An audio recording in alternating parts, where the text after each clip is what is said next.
Bom, olha só que interessante. Pouco se pode dizer a respeito do que será o resultado da eleição em outubro do ano que vem, claro, né? Mas algumas coisas começam a ficar consolidadas. Eu fui olhar dezembro, semana do 15 ao 20, das últimas eleições todas que a gente teve, desde que o Brasil passou a ter eleição pós-democratização. 89, 94, 98, 2002, 2006, 2010, 14, 18.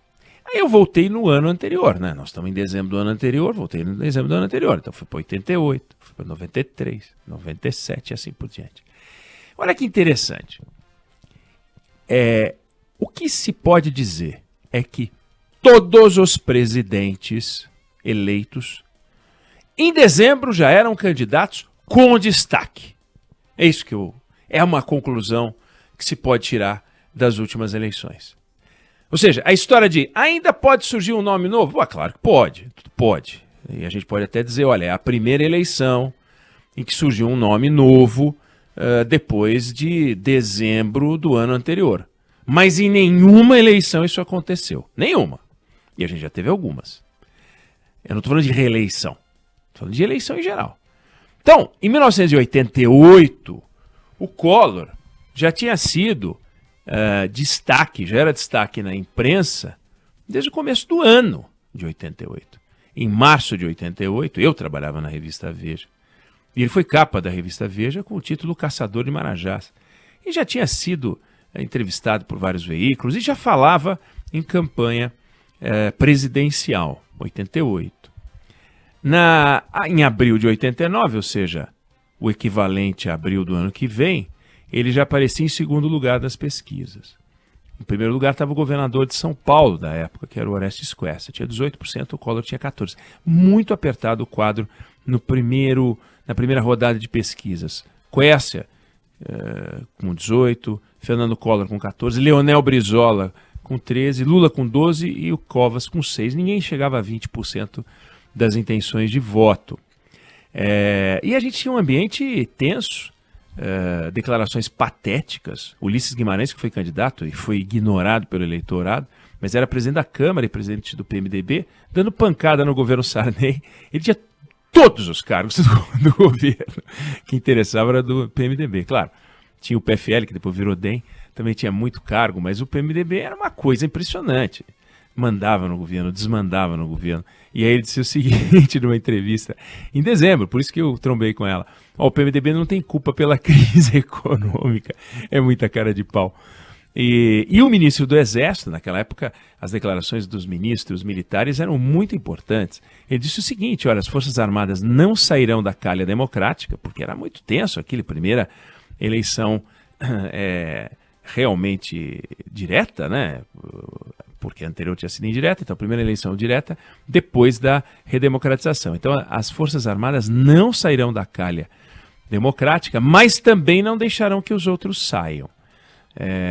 O E talvez fosse melhor, e também não deixarão que os outros saiam, mas ele disse isso, então foi uma coisa que deu tranquilidade. Aí a gente vai para a eleição de 94, e as pesquisas de intenção de voto, Fernando Henrique o nome já era falado, as pesquisas de intenção de voto de abril de 94, colocava o Lula com 40% das intenções de voto, Lula com 40%.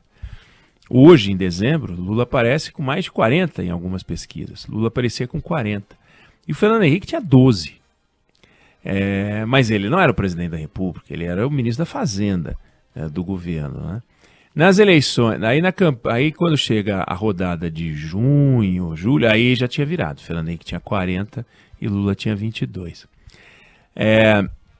98, nem precisa dizer que o candidato a presidente já estava, porque era a reeleição.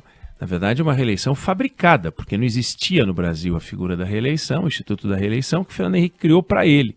Muito polêmico, muito controverso, métodos discutíveis e como discussão ética, né? Você criar a reeleição para você mesmo complexo, mas o fato é que o nome dele já estava na boca do povo.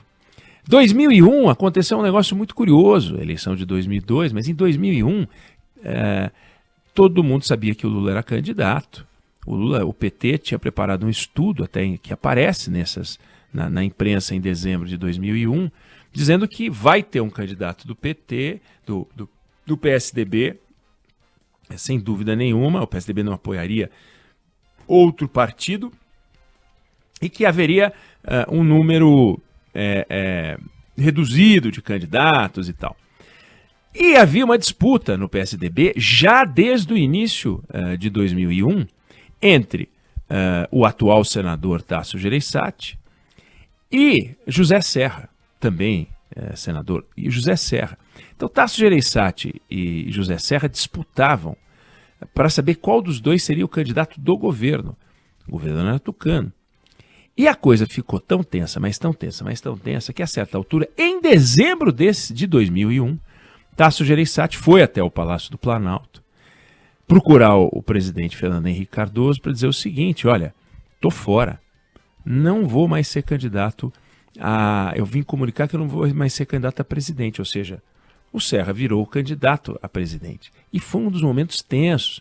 Não é muito importante como história, porque o candidato que ganhou a eleição foi o Lula, derrotou o Serra, provavelmente derrotaria também o Tasso Gereissati, até porque a postura do PSDB em relação ao governo Fernando Henrique foi horrorosa. Negou as conquistas, escondia as coisas para tentar conquistar um voto que era do PT. Então ele tinha que ser governista e o PSDB resolveu não ser governista naquela eleição. O PSDB é um partido muito confuso, mas olha que curioso. Aí vai o Tasso Gereissati conversar com o Fernando Henrique, ele encontra um ministro que era muito ligado ao Serra, e eles começam a se agredir. Você joga um sujo, você quem? Você, o Serra, estão jogando sujo e tal. Quase saíram no soco. Aí o Tasso Gereissati começa a apoiar a candidatura do Ciro Gomes, que também já estava posta em dezembro daquele ano.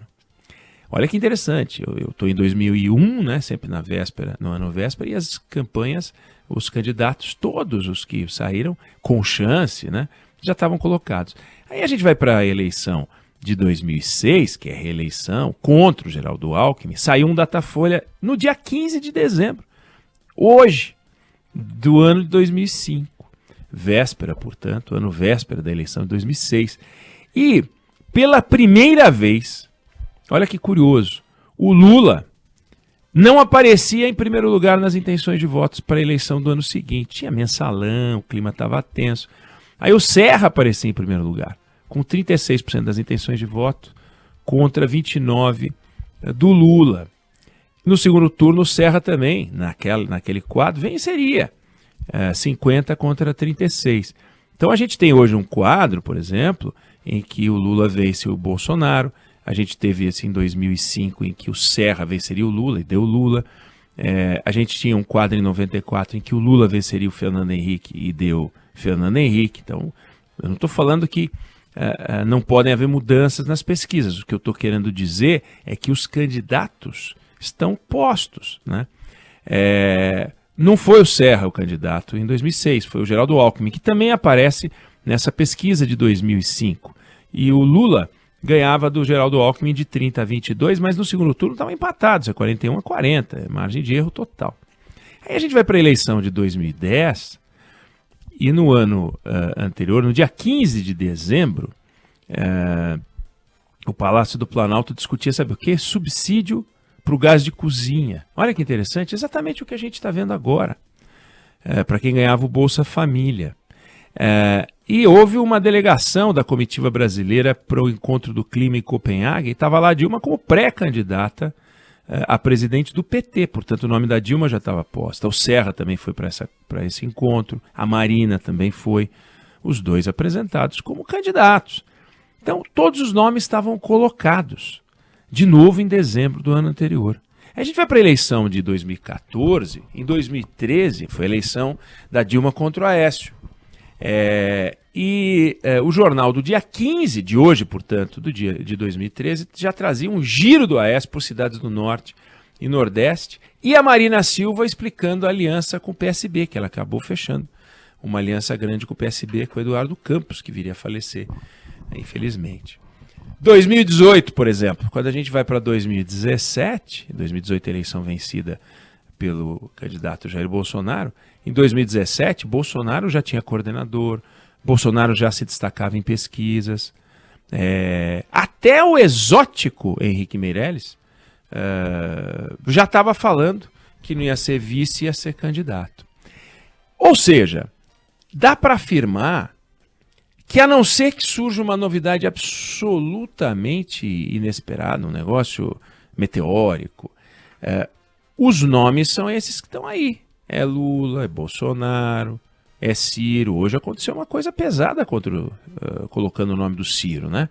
Uma operação da Polícia Federal grande em torno da construção do estádio do Castelão em Fortaleza para a Copa de 2014, as reformas, as coisas lá, e foram para cima do Ciro, foram na casa dele, Cid, etc., e aquele que viria a ser aquele que virou tesoureiro dele, Márcio Lacerda, em Minas Gerais e outros. Então, não sei o que isso vai produzir na campanha do Ciro, mas tá aí.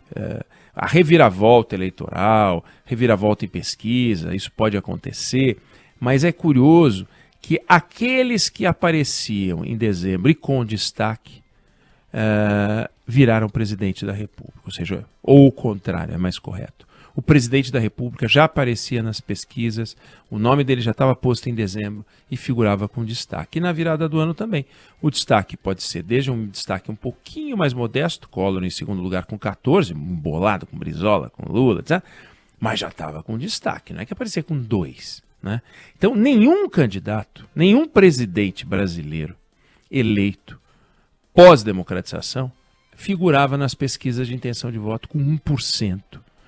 Ou irrelevância total, como a gente tem alguns que acham que podem ser candidatos agora, no quadro de dezembro do ano anterior. Pode mudar? Débora, se você jogar o número na Mega Sena que já saiu e jogar um que não saiu, estatisticamente você tem a mesma chance de ganhar, porque a bolinha não sabe que ela já saiu, né? Ela não sabe que ela já saiu. Eu já saí 7 vezes, então não vou sair a 8ª. Não sabe, quando gira aquele negócio, ela pode sair. Não tem uma combinação, as bolinhas não têm inteligência artificial.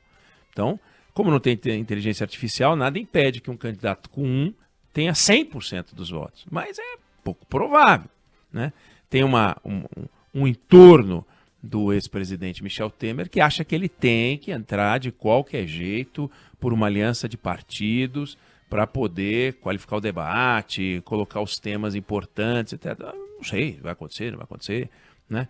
Agora, hoje o MDB lançou, né, atualmente o candidato do MDB é Simone Tebet, que está lá embaixo nas pesquisas, né?